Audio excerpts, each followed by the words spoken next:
नमस्कार मित्रांनो, ठरलं तर मग या मालिकेच्या आजच्या भागात आता सायली आणि अर्जुन ह्या दोघांच्याही आयुष्यात आलेल्या आनंदाला आता एक वेगळीच आणखीन एक चुकीची चाहल लागणार. आता काय घडतंय चुकीचं हे सगळं काही पाहूया आपल्या व्हिडिओमध्ये. तर इकडे सध्या सायली प्रेग्नंट ही गोष्ट घरातल्या सगळ्यांनाच समजलेली आहे आणि घरातल्या सगळ्यांना रास्त असा आनंद सुद्धा झालेला आहे. सगळे जण खूप खुश असतात. अर्जुनला सुद्धा काही वेळापुरता आनंद होतो, पण नंतर त्याचा चेहरा पुन्हा सिरियस होतो. आता अर्जुनचा सिरियस झालेला चेहरा कोणीही नोटीस केलेला नसतो, ऑब्झर्व केलेला नसतो, कारण घरातले सगळे तर सायलीच्या आनंदातच आनंदी असतात. आता सगळेच सायलीच कौतुक करतात आणि म्हणत असतात की वा खरोखर सायली, ख्या अर्थाने तू आज आम्हा सगळ्यांना आनंद दिलेला आहेस नाही, म्हणजे तसं तर तू नेहमीच आम्हा सगळ्यांसाठीच काही ना काहीतरी करत असतेस. सगळ्यांच्या चेहऱ्यावरती हसू कस येईल, सगळ्यांच्या चेहऱ्यावरती आनंद कसा येईल हे तू बघतच असतेस, पण आज तुझ्यामुळे आम्हाला जो आनंद मिळालाय ना, तो काही औरच आहे. आता घरचे सगळे सायलीच कौतुक करतात. सायलीचे लक्ष मात्र फक्त अर्जुनच्या चेहऱ्याकडे असतं. अर्जुनच्या चेहऱ्यावरती आनंद नाही, ही गोष्ट सायलीला कळत असते. अर्जुनला आनंद झालेला असतो, पण त्याचबरोबर दुसऱ्या बाजूला त्याला टेन्शनही आलेलं असतं. एकाच वेळी सायली आणि प्रिया ह्या दोघीही गरोदर असतात. एकीकडे सायली म्हणजे थोरली सून गरोदर असल्याचं कळल्याबद्दल घरच्यांना एवढा आनंद झालाय, पण जेव्हा सगळ्यांना समजेल की प्रियासुद्धा तुरुंगात प्रेग्नंट आहे, तेव्हा सगळ्यांचं काय होईल, सगळ्यांना काय वाटेल, सगळे कसे रिएक्ट होतील, या गोष्टीमुळे खरंतर अर्जुन खूप जास्त टेन्शनमध्ये असतो. तो विचार करतो, आता मी घरच्यांना तिच्याबद्दल सांगूही शकत नाही आणि इकडे सायलीशी बोलावं तर आता सायलीशी बोलू शकत नाही, कारण आता सायली सुद्धा प्रेग्नंट आहे. उगाचच्या उगाच तिला टेन्शन येईल असं काही तिला बोलायला नको. अर्जुन आता त्याच्या विचारात मग्न असतो. सायली मात्र अर्जुनलाच नोटीस करत असते, ऑब्झर्व करत असते. ती विचार करत असते की हे काहीही बोलत नाहीयेत. मघापासून सगळे एवढं कौतुक करतात, तोंड भरून बोलतात, पण यांच्या तोंडातनं मात्र अजून एकही शब्द फुटलेला नाहीये. याचा अर्थ यांना आनंदच झालेला नाहीये. त्यानंतर मग आता सगळेजण खोलीतनं बाहेर पडल्याच्या नंतर सायली आता विचार करते की आता मला यांच्याशी बोलायला व यांना विचारायला व कारण जर यांनाच पटत नसेल तर मग या सर्व गोष्टींचा उपयोग काय, या सर्व गोष्टींचा आनंद साजरा करायचाच कसा. मग आता सायली ही अर्जुनला विचारते. अहो ऐका ना. अर्जुनच सायलीकडे लक्ष नसतं. तो त्या चेअरवरती बसून शांतपणे विचार करत असतो. सायली अर्जुनच्या जवळ जाते आणि अर्जुनला विचारते, काही झालंय का. अर्जुन म्हणतो, नाही, काही नाही. सायली म्हणते, नक्की ना. अर्जुन नाही, काही नाही, एवढेच पुन्हा बोलतो.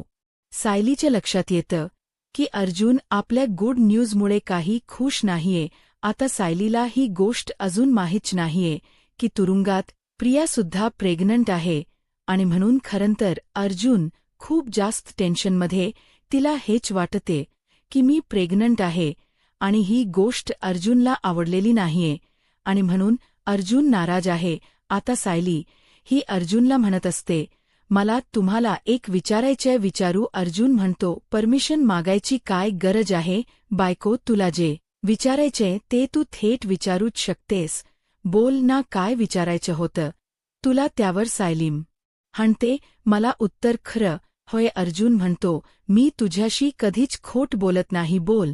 त्याबरोबर सायली म्हणत असते, मला खरं सांगा, मी प्रेग्नंट असल्याचा आनंद झालाय तुम्हाला. आता अर्जुन हा येस ऑफकोर्स एवढंच बोलतो. सायली म्हणते, या येस ऑफकोर्समध्ये मला तुमची खात्री पटत नाहीये, पण असो तरीही मला एक गोष्ट तुम्हाला सांगायची आहे.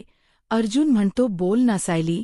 अर्जुनला म्हणत असते, मला मान्य आहे की तुम्हाला लहान मुलांची भीती वाटते, तुम्हाला लहान मुलं फारशी आवडत नाही, तुम्हाला काळजी वाटते, म्हणून तुम्हाला असं तर वाटत नाहीये ना की आपल्याला मूल नको. त्यावर अर्जुन म्हणत असतो, की नाही तसं काही नाहीये. आता अर्जुन मनात म्हणत असतो बायको तुला काय सांगू माझ्या मनातलं टेन्शन. तिकडे प्रिया प्रेग्नंट आहे आणि ही गोष्ट मला तुला सांगता येत नाही. खरं तर सध्या असं वाटतंय की तुला एकदाच सगळं काही सांगून टाकावं आणि मोकळं व्हावं. एकदा की मी तुझ्याशी बोललो की मग मला टेन्शन फ्री फील होईल. तर सायली म्हणते तुम्ही सतत कुठल्या विचारात रमताय अर्जुन. काही नाही, तू बोल ना, मी ऐकतोय असं म्हणतो. मग सायली आता अर्जुनला म्हणू लागू लागते, हे बघा मला मान्य आहे हाला लहान मुलांची भीती वगैरे वाटते. सगळं ठीक आहे, कारण तुम्हा भावंडांमध्ये फारसा काही गॅप नाहीये. तुम्ही सगळे सुद्धा अगदी सोबतच आहात. त्यामुळे तुम्हाला तुमच्या भावंडांचं बालपण आठवत नसेल, रादर तुम्हाला माहीतही नसेल. त्यामुळे तुम्ही लहान मूल कधी पाहिलंच नाही. आपल्या घरात सगळ्यात लहान अश्विन भाऊजी ते सुद्धा जवळपास तुमच्याच वयाबरोबर मिळते जुळते येतात. आणि त्यानंतर आता बाळ झालं ते अस्मिता ताईंना जेव्हा बाळ झालं तेव्हा आपल्या घरातलं कंडिशन नव्हतं चांगलं. अर्जुन म्हणतो थोडक्यात तुला काय बोलायचं तू सांगशील का त्यावर. सायली म्हणत असते मला इतकंच म्हणायचं की तुम्ही चांगलं वडील होऊ शकत नाही. ही जी तुमच्या मनातली सल आहे ती घालवा. अर्जुन म्हणत असतो नाही, माझ्या मनात असं काही नाहीये. अर्जुन विचार करत असतो की मी सायलीला सांगून टाकू का सगळं, सायलीशी बोलू का. पण मग तो विचार करतो की नाही, नको. मग अर्जुन सायलीला जवळ बसवतो स्वतःच्या आणि तिला म्हणत असतो की हे बघ बायको, माझ्या मनात तसं काहीही नव्हतं जसं तुला वाटतं. हा आता थोडासा अपसेट मी आहे. तुला तर माहिती आहे ना, कोर्टमध्ये एखादी गोष्ट जरी चुकीची झाली तरी सगळा मूड वाईट होतो, कारण सगळंच आपल्या मनाच्या विरुद्ध जात ना. त्यामुळे फक्त माझा मूड थोडासा बरा नाहीये, पण म्हणून त्याचा अर्थ तू चुकीचा घेऊ नकोस. हे बघ, तू एवढी चांगली बातमी दिलीस याचा मला तो आनंद आहे.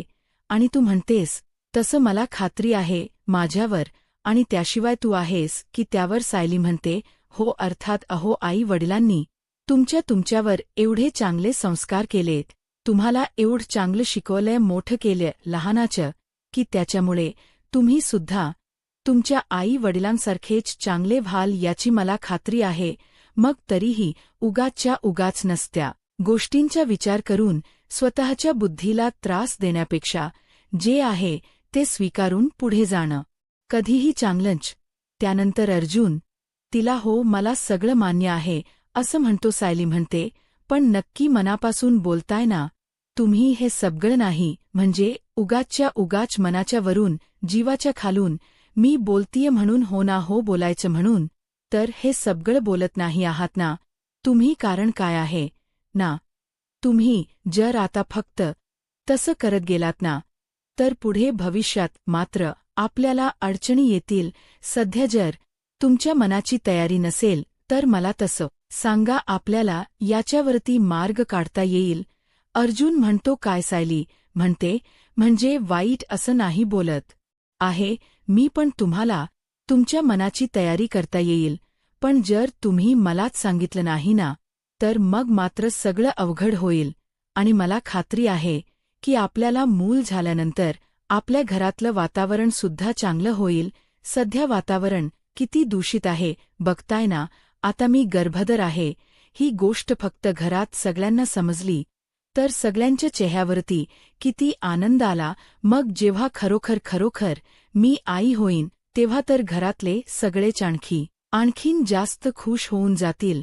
काय वाटतं तुम्हाला याबद्दल. अर्जुन म्हणतो हो, बरोबर आहे सायली मनात म्हणत असते. हे बोलतायत तर खरंच सगळं बरोबर आहे.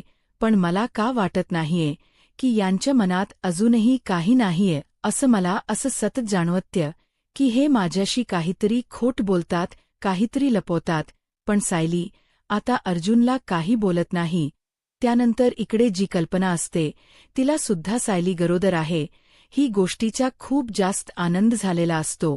आणि कल्पनाला असं वाटत असतं की हे सगळं मी प्रतिमाला कधी एकदाची सांगते, कारण कल्पना आणि प्रतिमा या दोघीजणी नेहमीच सर्व गोष्टी एकीमेकीशी शेअर करतात. कल्पना ताबडतोब आता प्रतिमाला फोन करते आणि प्रतिमाला ती म्हणत असते, प्रतिमा, आज तुला माहिती आहे, मी खूपच जास्त खुश आहे. प्रतिमा विचारते, अगं बाई, काय एवढं झाले तरी काय, तुझ्या आनंदाला उधाण येण्यासारखं. त्याबरोबर मग कल्पना म्हणते, तू गेस कर प्रतिमा. आत्या म्हणते, काय प्रताप, भाऊजींना चांगली एखादी मोठी ऑर्डर मिळाली की काय? त्यावर मग ती म्हणते, नाही, या सगळ्यापेक्षाही खूप वेगळी बातमी आहे. आता कल्पनाला काही सांगूनही प्रतिमा गेस करू शकत नसते. मग शेवटी कल्पना म्हणते, सायलीला दिवस गेलेत. आता ही गोष्ट ऐकून प्रतिमा आत्यासुद्धा खूपच खुश होऊन जाते आणि प्रतिमा आत्या म्हणते, मी संध्याकाळी सायलीला भेटायला नक्की येईन. त्याबरोबर कल्पना म्हणते, ये, मी तुझी वाट बघेन. त्यानंतर मग प्रतिमा आत्या फोन कट करते. प्रतिमा त्या मनात खुश तर असते, पण थोडीशी नर्वससुद्धा होते.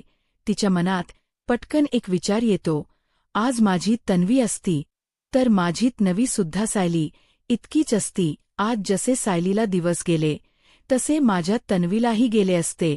आई म्हणून मी माझ्या मुलीचे किती लाड केले असते, किती सुख वाटलं असं मला स्वतःच्या मुलीला आई म्हणून पुढे येताना बघून. असो, आता जे काही असेल ते असेल. आता जे आहे ते तर आपल्याला बदलता येणार नाही, पण सध्या जे आहे ते स्वीकारता मात्र येऊ शकतं. सायली आई होणार आहे ना, यातच मी माझा आनंद मानते. सायलीसाठी काहीतरी छान खायला करायला हवं असा विचार करून प्रतिमा त्या स्वयंपाकघरात जाते. तर दुसऱ्या बाजूला इकडे अश्विनसुद्धा खूप जास्त खुश असतो. त्यालाही आनंद झालेला असतो सायली गर्भवती असण्याचा. आणि आता तो हॉस्पिटलमध्ये फोन करून सांगतो की मला पुढचे 2 दिवस तरी हॉस्पिटलला येता येणार नाहीये. मी स्ट्रिक्टली सुट्टीवरती असणार आहे. कितीही इमर्जन्सी असो, काहीही असो, मला जमणार नाहीये. तर प्लीज, इमर्जन्सी आहे म्हणून अचानक मला फोन करून बोलवायचं वगैरे असेल तर प्लीज असं काहीही करू नका. त्याबरोबर आता अर्जुन हा अश्विनच हे फोनवरचं बोलणं ऐकतो. अर्जुनला वाटतं अश्विन डिप्रेस आहे म्हणून कामाला जाणार नाही असं बोलतोय. अर्जुन खोलीत येतो आणि अश्विनला विचारतो, तू ठीक आहेस ना? त्यावर अश्विन म्हणतो, हो, मी ठीक आहे ना, म्हणजे मी नक्कीच एकदम व्यवस्थित आहे. का रे दादा, का विचारतोयस तू, असं काय झालं? त्याबरोबर अर्जुन म्हणतो, नाही, म्हणजे ते आपलं ते. त्यावर अश्विन म्हणतो, दादा बोल ना, काय झालं?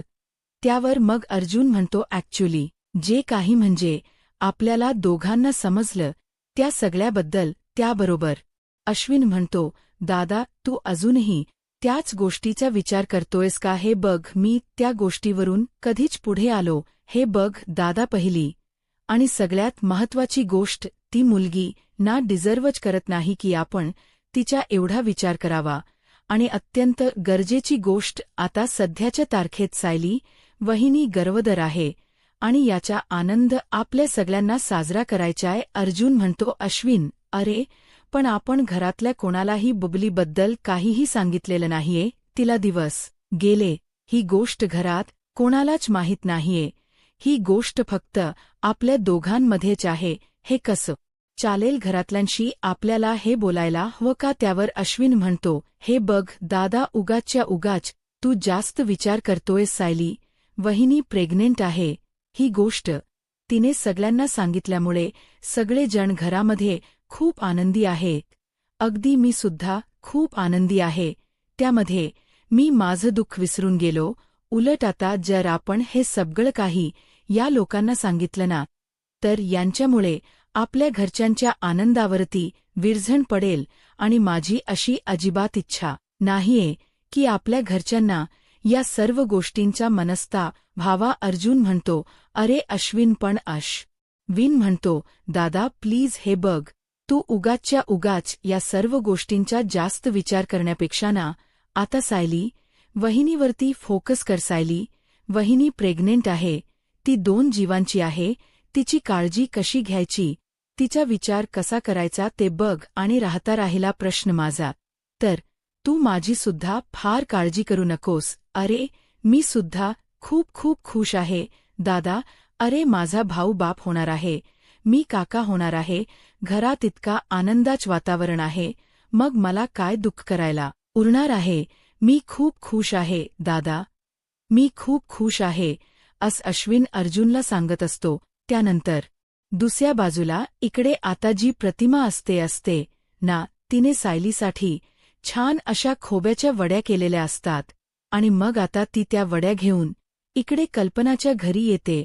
आणि मग तिकडे आल्याच्यानंतर कल्पनाला ती म्हणत असते की सायलीला खोब्याच्या वड्या आवडतात ना, म्हणून मी तिच्यासाठी येताना खास घरनं वड्या बनवून आणलेल्या आहे.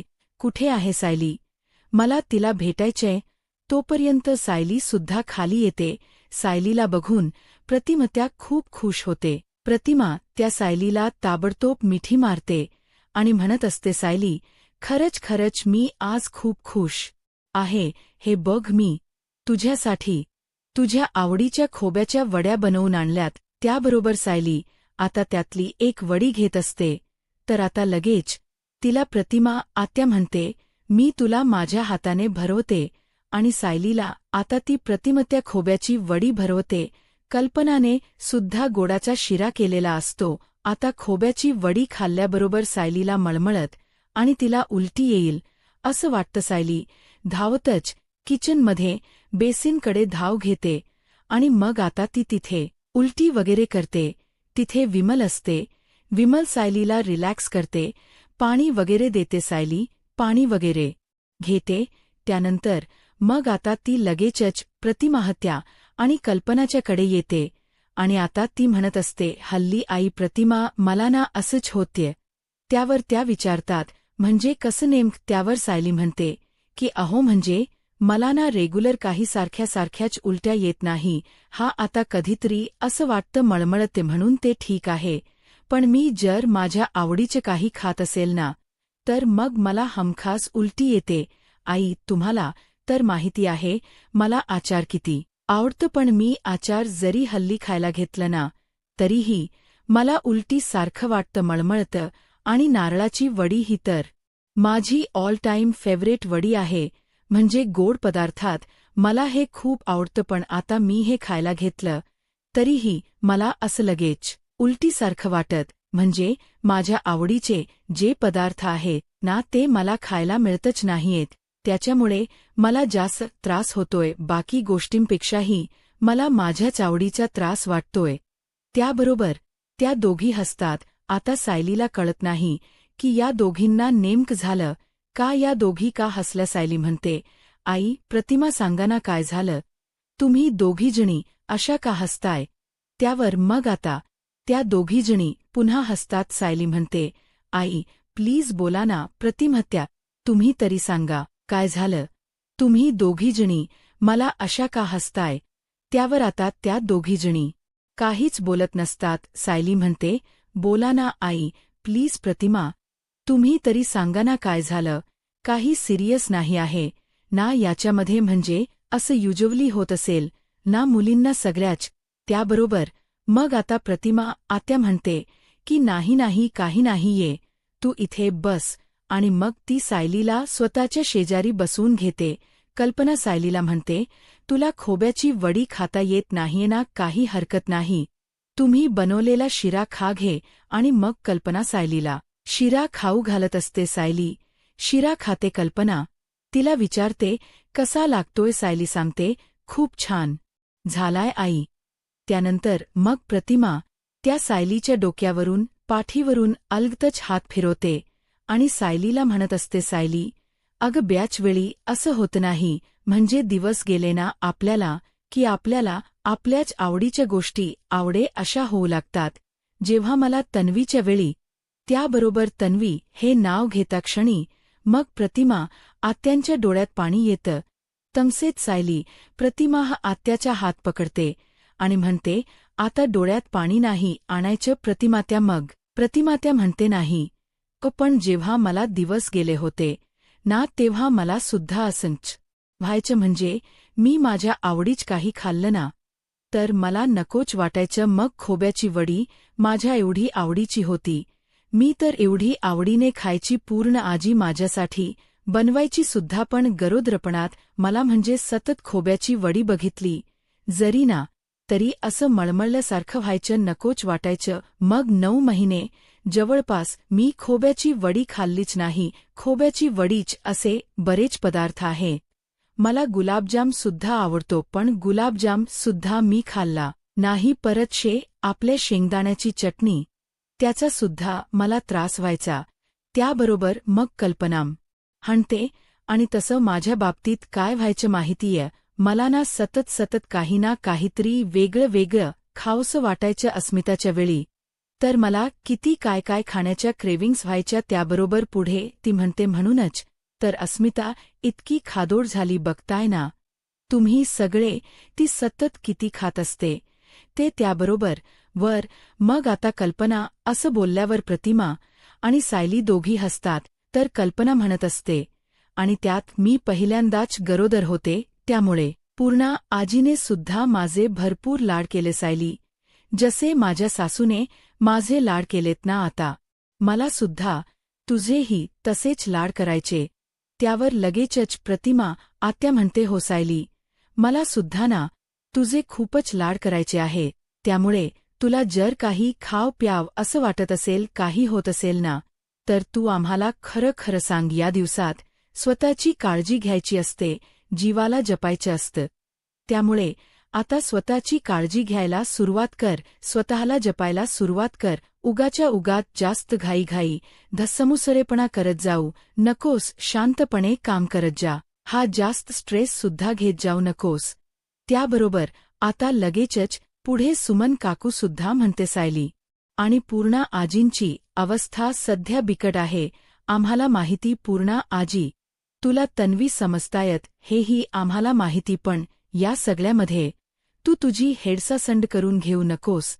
तू स्वतःला जप, स्वतःला सांभाळ. आणि हो, तुला जर कसलाही त्रास होत असेल ना, तर अगदी हक्काने सांग. आपल्या घरामध्ये आपण सगळेच एकमेकांना एवढं जपतो, एकमेकांची काळजी घेतो. हा त्याबरोबर सायली म्हणते, हो मी नक्की सांगेन. सुमन काकू म्हणते, मला जेव्हा नितीनच्या वेळी दिवस गेले होते ना, तेव्हा इकडे प्रतिमा ताईंनी सुद्धा माझे खूप लाड केले होते. मला काय हव्य नकोय सगळं बघायचे, म्हणजे अगदी माझे धाकट्या बहिणीप्रमाणे लाड करायचे. त्यावर सायली म्हणत असते, तुम्ही तिघीजणी तर असं बोलताय जसं की गर्भधर असणं म्हणजे आजारपण येण्यासारखंच आहे. काही काम नाही करायचं एक जागी. आता त्या दोघांकडे पर्याय नसतो. दोघंही पूर्णा आजीला नमस्कार करतात. त्यानंतर मग आता पूर्णा आजी म्हणते, तुम्ही दोघांनी आम्हाला खूप आनंद दिलाय, खूपच. त्याबरोबर अश्विन विचार करतो की नाही, पूर्णा आजीची ट्रीटमेंट आता लवकर व्हायला हवी. ती सायली वहिनीला माझी बायको समजते आणि हे अत्यंत चुकीचं काहीही करून पूर्णा आजी लवकरात लवकर ब्री व्हायलाच हवी. आता पुढे काय होईल हे पाहायला आत्ताच माझा महाराष्ट्र या यूट्यूब चॅनलला सबस्क्राईब करा. धन्यवाद.